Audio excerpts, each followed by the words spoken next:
اعوذ باللہ من الشیطان الرجیم بسم اللہ الرحمن الرحیم الحمدللہ رب العالمین الصلاة والسلام علی اشرف الانبیاء والمرسلین ابی القاسم محمد صلی اللہ علیہ وآلہ والائمة الطیبین الطاہرین المعصومین لا سیما بقیت اللہ فی الارضین روحی و ارواحنا لہ الفداء اما بعد۔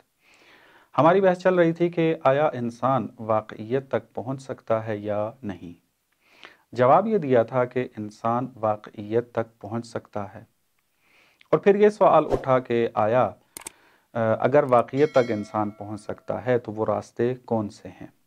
ان میں سے مختلف راستوں کو آپ کی خدمت میں تفصیل سے بیان کیا، جن میں سے ایک راستہ جو تھا وہ حواس کا تھا، حصے ظاہری اور حصے باطنی۔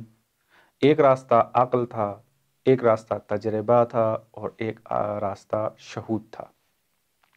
شہود کو بھی واقعیت تک پہنچنے کے راستوں میں شمار کیا گیا، اور مختلف مثالوں کے ساتھ یہ آپ کی خدمت میں عرض کیا کہ یہ واقعاً ایک راستہ ہے واقعیت تک پہنچنے کے لیے۔ یہ آپ کی خدمت میں عرض کیا تھا شہود کے حوالے سے کہ اکثر اوقات مثلاً یہ سوال کیا جاتا ہے کہ آیا واقعاً ہم شہود کو واقعیت تک پہنچنے کا راستہ بنا سکتے ہیں یا نہیں۔ تفصیل سے عرض کیا کہ یہ واقعیت تک پہنچنے کا راستہ ہے۔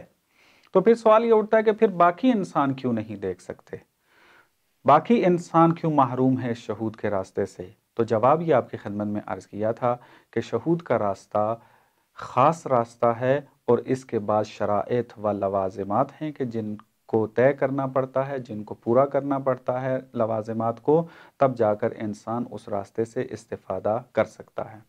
اور یہ بھی آپ کی خدمت میں عرض کیا تھا اگر ایک چیز کو آپ مد نظر رکھیں تو اس کے مختلف پہلو ہیں جو انسان سے اوجھل رہتے ہیں۔ مثلاً وہ دو تار کی مثال دی تھی آپ کو، دو تاریں آپ کے سامنے رکھ دیں تو انسان تشخیص نہیں دے سکتا کہ کس تار میں بجلی ہے۔ جب انسان اس کو لمس کرتا ہے تو انسان کو احساس ہوتا ہے کہ کس تار میں بجلی ہے اور کس تار میں بجلی نہیں ہے۔ اور اس کے علاوہ بھی مثالیں عرض کی تھی۔ نتیجہ ہم نے یہ لیا تھا کہ جب ہم حواس کے میدان میں آتے ہیں تب بھی انسان ایک چیز کے تمام پہلوؤں کو کشف نہیں کر سکتا۔ تو اگر ایک عالم غیب موجود ہو اور اس کو درک کرنے کے لیے ایک راستہ موجود ہو تو اس کا انکار نہیں کرنا چاہیے، کیونکہ جو چیزیں دسترست کے اندر موجود ہیں اس کے بھی بعض پہلو انسان سے اوجھل ہو جاتے ہیں۔ تو غیب کا جو عالم ہے وہ انسان سے اوجھل اگر ہو جاتا ہے تو اس کے اوجھل ہونے کی وجہ سے، غفلت کی وجہ سے انکار نہیں کرنا چاہیے۔ کہ عالم غیب کے اوپر تفصیل سے گفتگو ہوگی کہ جو آپ ملاحظہ کریں گے۔ اس کے بعد ہم اہم ترین ایک موضوع میں وارد ہو رہے ہیں کہ یہ تفکر کی دنیا میں انتہائی اہمیت کا حامل درس ہے اور موضوع ہے، وہ ہے مغالطہ۔ ابھی تک جو ہم نے مطالعے پڑھے اس میں اس بات کے اوپر زور دی کہ تفکر انسان کی زندگی کا ایک لازم جز ہے۔ ہو نہیں سکتا کہ انسان سالم تو ہو لیکن تفکر نہ کرتا ہو۔ انسان کی زندگی تفکر سے بھری ہوئی ہے، اور انسان اپنی اس زندگی میں ہر موڑ پر تفکر کرتا ہے۔ اور یہ بھی آپ کی خدمت میں عرض کیا تھا کہ یہ تفکر ایک خاص شرائط رکھتا ہے۔ اگر ان شرائط کو مد نظر رکھتے ہوئے تفکر کیا جائے اور استدلال کیا جائے تو انسان ایک نتیجے تک پہنچتا ہے، اور وہ نتیجہ واقعیت کہلاتی ہے۔ لیکن ہم دیکھتے ہیں، جیسا کہ پہلے بھی اس مطلب کی طرف اشارہ گزرا ہے، ہم دیکھتے ہیں کہ بعض تفکر خطا کر جاتے ہیں، بعض تفکر غلطی کر جاتے ہیں۔ مثلا انسان تفکر کرتا ہے، استدلال کرتا ہے، اور ایک بہت بڑی غلطی کر جاتا ہے۔ یعنی غلطی کرنے سے کیا مراد ہے؟ یعنی ایک غلط عقیدے کا قائل ہو جاتا ہے، اس کی فکر جو ہے وہ فاسد ہو جاتی ہے، اور پھر وہ اس کی ترویج کرتا ہے، اور پھر بہت سارے مزید لوگوں کو بھی وہ فاسد کرنا جو ہے وہ شروع کر دیتا ہے۔ اب سوال یہاں پر یہ اٹھتا ہے کہ تفکر اگر انسان کو واقعیت تک پہنچاتا ہے تو پھر کیوں اکثر مفکرین اپنے استدلال میں، اپنے تفکر میں غلطی کرتے ہیں؟ تو اس کا جواب ایک یہ ہے کہ وہ استدلال حقیقت میں استدلال نہیں ہوتا، بلکہ استدلال نما ہوتا ہے. یعنی شکل و صورت سے تو وہ استدلال اور دلیل لگ رہا ہوتا ہے، لیکن چونکہ اس کے اندر تمام شرائط موجود نہیں ہوتے استدلال کے، لہذا وہ غلط نتیجہ دے دیتا ہے. اور جو چیز بھی استدلال کو صحیح نتیجے تک پہنچنے کے لیے مانع بن جائے، رکاوٹ بن جائے، اس کو منطق کی زبان میں، فلسفے کی زبان میں مغالطہ کہا جاتا ہے. یہ ایک کلی تعریف ہے مغالطے کی، اس کو سمجھنا ضروری ہے. مغالطہ یعنی آپ نے ایک شرط کو مد نظر نہیں رکھا استدلال کے اندر، جس کی وجہ سے آپ غلطی کر گئے ہیں.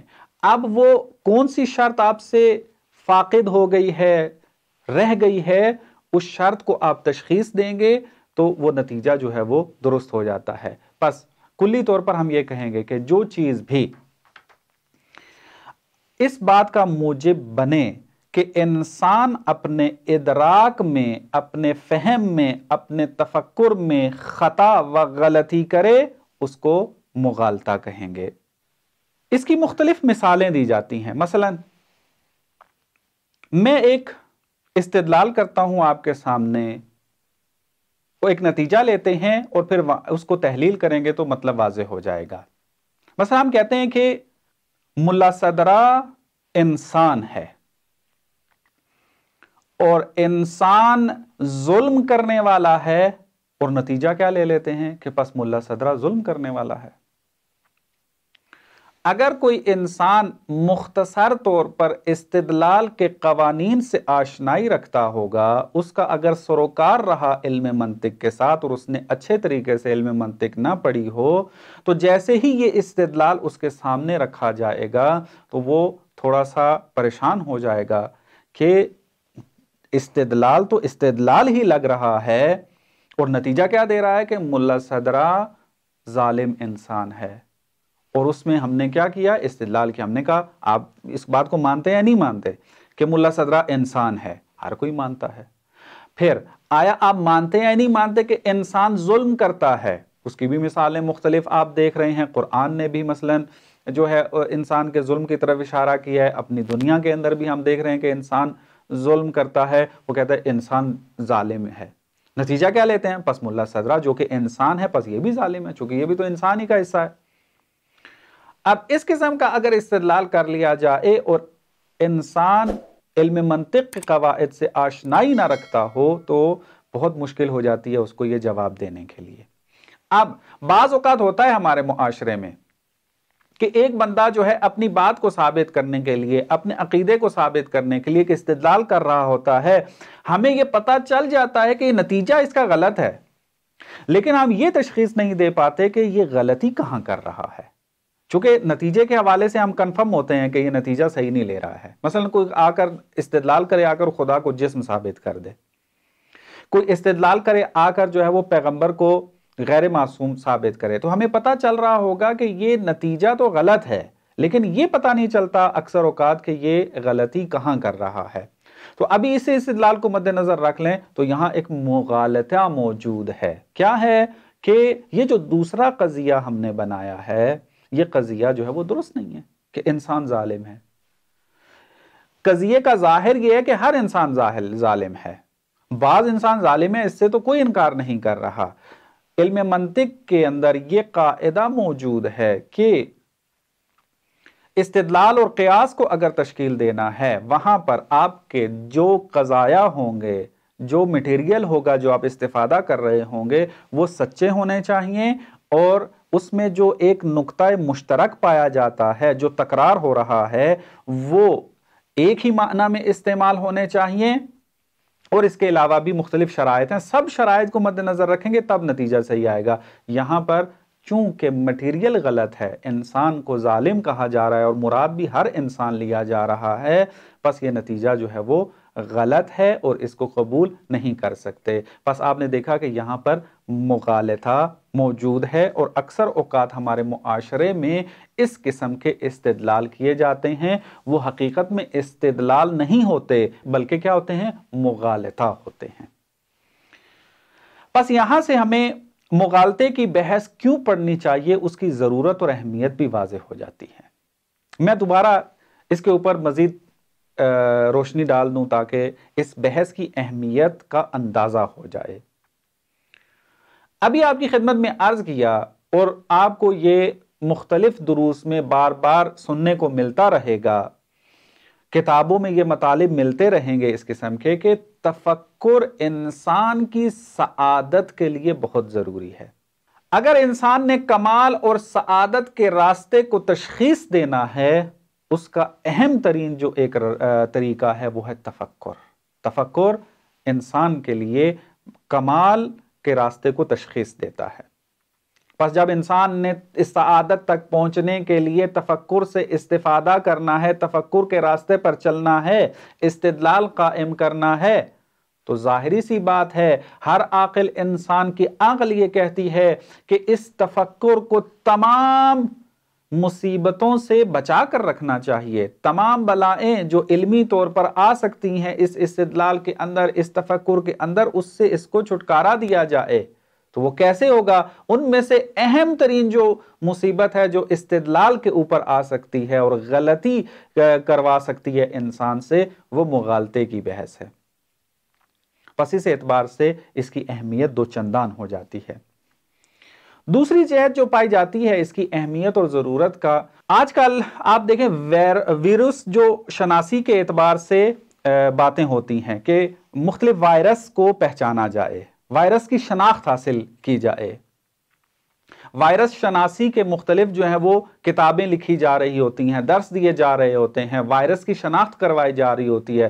کیوں وائرس کی شناخت کروائی جا رہی ہوتی ہے؟ تاکہ انسان اس وائرس میں مبتلا نہ ہو سکے اور اپنی زندگی کو سالم اور محفوظ رکھ سکے۔ تو مغالطہ استدلال کے لیے وائرس کی حیثیت رکھتا ہے، تو مغالطے کی بحث پڑھنا اس لیے ضروری ہے کہ انسان نے جب استدلال کرنا ہے اپنے عقیدے کو ثابت کرنے کے لیے، واقعیت تک پہنچنے کے لیے، تو اس کو پتا ہونا چاہیے کہ میرے سامنے کون سی مشکل آ سکتی ہے تاکہ وہ اس مشکل سے بچ سکے، اور وہ ہے مغالطہ۔ مغالطے کو اچھے طریقے سے پہچانے، کون کون سے مغالطے رائج ہیں، کون کون سے مغالطے ہو سکتے ہیں، ان کو برطرف کیسے کرنا ہے، ان کی تشخیص کیسے دینی ہے، یہ علم مغالطہ میں بیان کیا جاتا ہے۔ پس اس اعتبار سے بھی یہ درس جو ہے وہ انتہائی اہمیت کا حامل ہے۔ اہم ترین جو مغالطہ پایا جاتا ہے اور استدلال کو عیبدار کر دیتا ہے وہ ہے اشتراک لفظی کا مغالطہ۔ تھوڑی سی وضاحت کروں گا تو مطلب واضح ہو جائے گا۔ اشتراک لفظی کسے کہتے ہیں؟ ہم اپنے معاشرے میں، اپنی زندگی میں ایسے الفاظ بہت زیادہ استعمال کرتے ہیں کہ جو ایک لفظ ہونے کے باوجود مختلف معنی رکھتے ہیں۔ لفظ ایک ہی ہوتا ہے لیکن اس کے معنی مختلف ہوتے ہیں اور مختلف معانی میں وہ استعمال ہو رہا ہوتا ہے۔ مثلا اگر فارسی کی مثال لیں تو آپ دیکھیں یہاں پر شیر کا لفظ جو ہے، جسے ہم شیر پڑھتے ہیں، شیر کا لفظ یہاں پر مشترک لفظی ہے فارسی زبان کے اندر۔ شیر جو ہے وہ دودھ کے لیے بھی استعمال ہوتا ہے، اور درندے کے لیے جو کہ جانور ہے جسے ہم شیر کہتے ہیں اس کے اندر بھی استعمال ہوتا ہے، اور ٹوٹی کے اس پائپ کے لیے بھی استعمال ہوتا ہے کہ جس سے پانی نکل رہا ہوتا ہے، تو اس کو شیر آب کہتے ہیں۔ تو آپ نے دیکھا کہ ایک ہی لفظ ہے، اس مختلف معنوں میں استعمال ہو رہا ہے۔ اسی طریقے سے لفظ شیر جو ہے ہماری زبان کے اندر بھی مشترک لفظی ہی کی حیثیت رکھتا ہے. مثلا سرائکی میں چلے جائیں تو شیر دودھ کو کہتے ہیں، اور یہی لفظ اسی کی طرح جو ہے وہ شیر کے معنی میں بھی استعمال ہو رہا ہوتا ہے. اگر عربی میں آ جائیں تو عربی میں بھی مثالیں مختلف موجود ہیں. مثلا عین کا لفظ، لفظ کلمہ عین نہیں بلکہ عین یہ نون عین، یہ جو کلمہ ہے عین، یہ مشترک لفظی ہے عربی کے اندر. یہ آنکھ کے معنی میں بھی استعمال ہوتا ہے، یہ چشمے کے معنی میں بھی استعمال ہوتا ہے، جاسوس کے معنی میں بھی استعمال ہوتا ہے، اور اس کے علاوہ بھی بہت زیادہ اس کے معانی لغت کے اندر ذکر کیے گئے ہیں. تو بس عربی زبان کے اندر بھی اشتراک لفظی جو ہے وہ موجود ہے. انگلش اگر لے لیں تو انگلش کے اندر بھی آپ فورس کا لفظ اگر مد نظر رکھیں تو فورس کے اندر بھی اسی طریقے کی صورتحال ہے کہ ایک ہی لفظ ہے اور مختلف معنی ہے. بس جہاں پر ایک لفظ ہو اور اس کے مختلف معنی ہوں اور اس میں وہ استعمال ہو رہا ہو تو ہم اس لفظ کو کہتے ہیں مشترک لفظی، یعنی لفظی اعتبار سے مختلف معانی میں یہ مشترک ہے. تو یہ اصطلاح ہے مشترک لفظی. اب یہ مغالطے کا سبب کیسے بنتا ہے، اب اس کو تھوڑا توضیح دینا ہے. میں ایک استدلال کرتا ہوں، پھر نتیجہ لیتے ہیں کہ کیسے اس کو حل کرنا ہے. مثلا ایک بندہ آ کر استدلال کرتا ہے کہ سعادت انسان کی زندگی کی غایت ہے اور زندگی کی غایت موت ہے. نتیجہ کیا نکلے گا کہ انسان نے جو سعادت حاصل کرنی ہے وہ سعادت کیا ہے؟ موت ہے. بس یہاں پر اس استدلال کے ذریعے یہ نتیجہ لیا گیا کہ انسان کی سعادت موت میں ہے. کیوں استدلال اس طریقے سے بنایا؟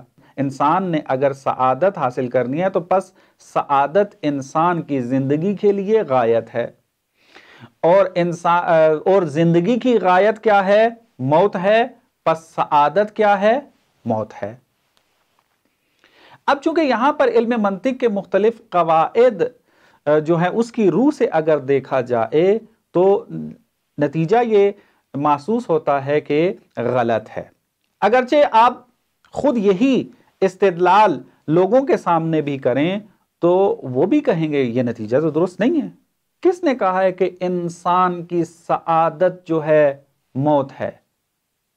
درست ہے کہ موت انسان کے لیے ایک ضروری چیز ہے، لیکن آیا وہ سعادت بھی ہے یا نہیں ہے اس کے بارے میں تو نہیں ہے کوئی بات.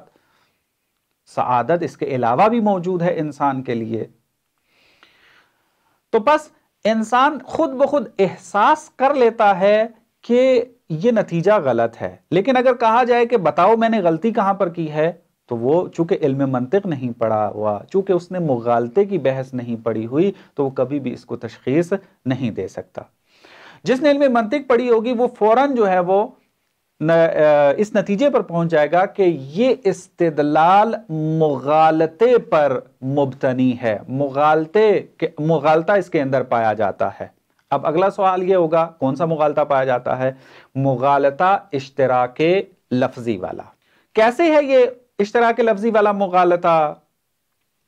وہ یوں ہے، غایت کے اگر کلمے کو آپ مد نظر رکھیں تو یہ عربی زبان میں دو معنی میں استعمال ہوتا ہے. ایک غایت کا معنی ہے ہدف، اور ایک غایت کا معنی ہے جب انسان سفر کرے اور جہاں پر اس نے پہنچنا ہو وہاں پر پہنچ جائے تو اس نقطے کو غایت کہتے ہیں. پس انتہائے سفر کو مکانی طور پر جہاں اس نے پہنچنا تھا اس انتہا کو غایت کہتے ہیں. تو اگر آپ استدلال کو دوبارہ اگر آپ دیکھیں کہ استدلال ہمارا یہ تھا، پہلا جملہ یہ تھا کہ سعادت انسانی زندگی کی غایت ہے۔ تو اب یہاں پر اگر آپ دیکھیں یہی فقط جملہ ادا کریں تو فوراً آپ بھی تشخیص دے لیں گے کہ یہاں غایت جو ہے وہ ہدف کے معنی میں ہے۔ لیکن جو دوسرا جملہ ہے، غایت جو زندگی کی ہے وہ موت ہے۔ زندگی کی غایت، انسانی زندگی کی غایت موت ہے۔ یہاں پر جو غایت ہے یہاں اس انتہا کے معنی میں استعمال ہو رہی ہے، یعنی جہاں پر مکانی طور پر ایک انسان نے پہنچنا ہوتا ہے، جہاں جا کر وہ رک جاتا ہے، اس کا سفر ختم ہو جاتا ہے، وہ انتہا غایت کہلاتی ہے۔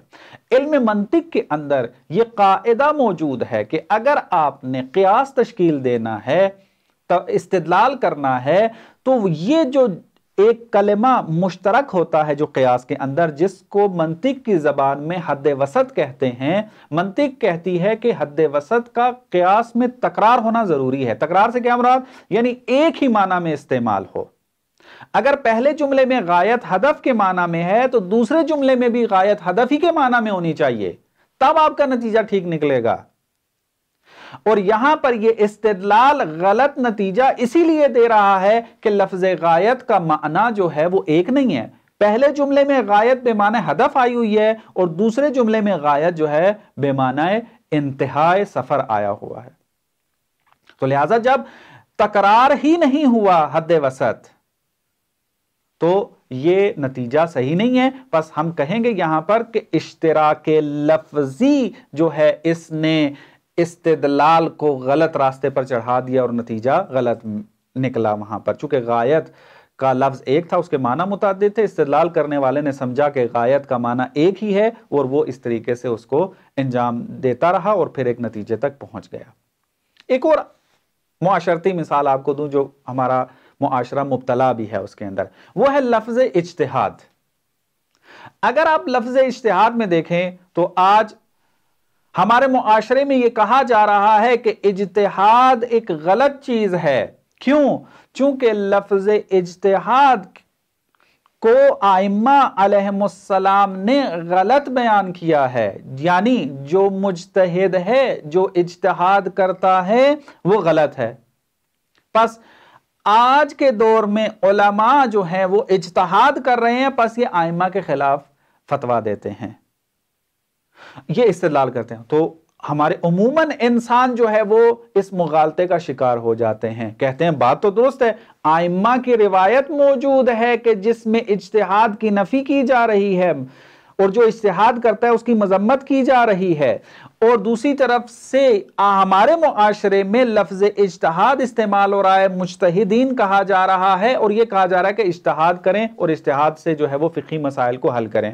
تو ظاہری سی بات ہے کہ جب آپ اس کو جمع تفریق کریں گے تو فوراً نتیجہ یہ نکلے گا کہ بس یہ لوگ غلط ہیں، نظام اجتہاد غلط ہے۔ تو اب جب آپ کے سامنے یہ مطالب بیان کر دیے تو آپ کے لیے اب آسان ہو گیا مطلب یہ سمجھنے کے لیے کہ یہاں کون سا مغالطہ پایا جاتا ہے، اور وہ مغالطہ ہے اشتراک لفظی والا۔ چونکہ ائمہ کے دور میں لفظ اجتہاد کا معنی تفسیر بالرائے کے معنی میں استعمال ہوتا تھا، لیکن آج کے زمانے میں لفظ اجتہاد کا معنی تفسیر بالرائے نہیں ہے، بلکہ احادیث اور قرآن کی روشنی میں حکم شرعی کو استنباط کرنا، امام کی مراد کو کشف کرنا، شارع کی مراد کو کشف کرنا، اس کو اجتہاد کہا جاتا ہے۔ پس آپ نے دیکھا کہ وہاں پر اجتہاد کا معنی اور تھا، یہاں پر اجتہاد کا معنی کوئی اور ہے۔ اگر آپ کوئی بندہ استدلال کرتا ہے کہ ائمہ نے اجتہاد کی مخالفت کی ہے اور مجتہدین جو ہیں وہ اجتہاد کرتے ہیں، پس یہ مجتہدین ائمہ کی نظر میں غلط ہے، نظام اجتہاد جو ہے وہ غلط ہے۔ تو جواب کیا ہے اس کا؟ استدلال غلط ہے، مغالطے پر مشتمل ہے، اور وہ مغالطہ اشتراک لفظی والا ہے۔ کہ باقی مطالب انشاءاللہ آپ کی خدمت میں بعد میں عرض کریں گے۔ والسلام علیکم ورحمۃ اللہ وبرکاتہ۔